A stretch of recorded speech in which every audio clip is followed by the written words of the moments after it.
नमस्कार दोस्तों, मैं हूं विनोद शर्मा और आपका स्वागत है हमारे चैनल द प्लस पॉइंट में। दोस्तों, आज की वीडियो हम पढ़ाने वाले हैं कार्य, ऊर्जा और शक्ति। ठीक है दोस्तों, इसमें और मैंने 3 वीडियो बना रखी हैं फिजिक्स से लेकर। तो दोस्तों स्टार्ट करते हैं कि कार्य किसे कहते हैं। ठीक है दोस्तों, तो कार्य की माप लगाए गए बल तथा बल की दिशा में वस्तु के विस्थापन के गुणनफल के बराबर होता है। यानी कि कार्य किसे कहते हैं, सीधे सिंपल।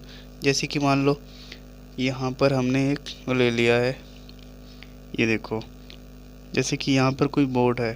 ठीक है, किसी व्यक्ति के द्वारा एक दिशा में फोर्स लगाया जा रहा है, यानी बल लगाया जा रहा है।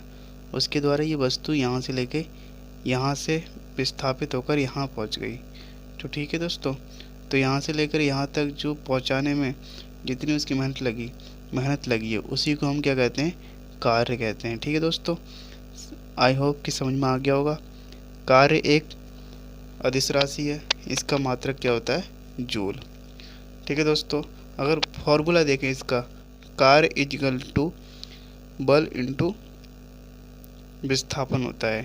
ठीक है दोस्तों, एंगल बिटवीन एफ और एस। यदि आपको बल और विस्थापन के बीच में एंगल देखना है तो कैसे निकालोगे, तो इसका निकालोगे इस तरीके से, W is equal to vector F cross vector S into cos theta.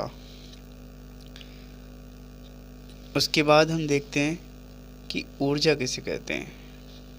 ऊर्जा किसे कहते हैं, तो ऊर्जा यानी एनर्जी। तो किसी वस्तु की कार्य करने की क्षमता को उस वस्तु की ऊर्जा कहते हैं। किसी वस्तु की कार्य करने की क्षमता, यानी उस वस्तु की कार्य करने की जो क्षमता होगी उसको वस्तु की ऊर्जा कहते हैं। तो ये 2 प्रकार की होती है, गतिज ऊर्जा और स्थितिज ऊर्जा। सबसे पहले हम देखते हैं गतिज ऊर्जा यानी काइनेटिक एनर्जी। किसी वस्तु में उसकी गति के कारण, किसी वस्तु में उसकी गति के कारण कार्य करने की क्षमता आ जाती है। यानी मान लो कोई वस्तु है ये, ठीक है, अगर ये वस्तु गति करेगी तो इसके द्वारा क्या होगा, उसमें कार्य करने की क्षमता आ जाती है। तो इसी को हम बोलते हैं गतिज ऊर्जा। तो उसे उस वस्तु की गतिज ऊर्जा कहते हैं। माना m द्रव्यमान की वस्तु v वेग से चल रही है, तो क्या होगा कि काइनेटिक एनर्जी जो होगी वो 1/2 mv² होगी। ठीक है दोस्तों, आई होप ये भी समझ में आ गया होगा। अब देख लेते हैं कि स्थितिज ऊर्जा किसे कहते हैं, यानी पोटेंशियल एनर्जी। जब किसी वस्तु में विशेष अवस्था या स्थिति के कारण कार्य करने की क्षमता आ जाती है, यानी कोई वस्तु किसी स्थिति पर रखी है, यानी एक विशेष स्थिति होगी उसकी या कोई रखी है, तो उसमें क्या हो जाता है, एक क्षमता आ जाती है कार्य करने की, तो उसे स्थितिज ऊर्जा कहते हैं। ठीक है, जैसे एग्जाम्पल के तौर पर घड़ी की चाबी में संचित ऊर्जा।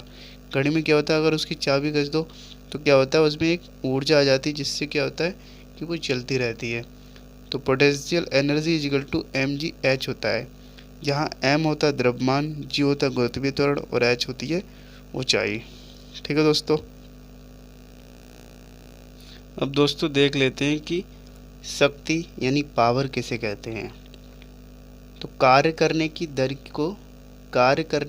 को शक्ति कहते हैं। कार्य करने की दर जो होती है उसी को हम कहते हैं शक्ति। यदि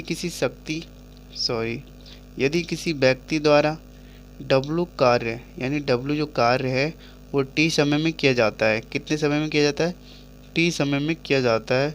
तो व्यक्ति की शक्ति जो होगी P = W/T होगी, और इसका SI मात्रक जो होगा वो वाट होगा। एक अश्व शक्ति यानी 1 हॉर्स पावर जो होता है वो 746 वाट का होता है। 1 हॉर्स पावर कितना होता है, 746 वाट का होता है। अब दोस्तों लास्ट टॉपिक हमारा है ऊर्जा संरक्षण का नियम। तो ऊर्जा संरक्षण का नियम जो है वो कहता है ऊर्जा ना तो नष्ट होती है और ना ही उत्पन्न होती है, परंतु एक रूप से दूसरे रूप में परिवर्तित हो जाती है। इसी को ऊर्जा संरक्षण का नियम कहते हैं। एक बार और देख लेते हैं। ऊर्जा ना तो नष्ट होती है और ना ही उत्पन्न होती है, परंतु एक रूप से दूसरे रूप में परिवर्तित हो जाती है। इसी को ऊर्जा संरक्षण का नियम कहते हैं। एग्जाम्पल, जैसे कि ऊर्जा रूपांतरण करने वाले कुछ उपकरण भी हैं, जैसे कि डायनेमो। डायनेमो का काम क्या होता है? यांत्रिक ऊर्जा को विद्युत ऊर्जा में कन्वर्ट कर देता है। और माइक्रोफोन का काम क्या होता है? ध्वनि ऊर्जा को विद्युत ऊर्जा में कन्वर्ट कर देती है। दोस्तों, कैसी लगी ये वीडियो? वीडियो अच्छी लगी हो तो इसे लाइक कीजिएगा और हमारे चैनल को सब्सक्राइब कर सकते हो। मिलते हैं अगली वीडियो में, जब तक के लिए जय हिंद, जय भारत।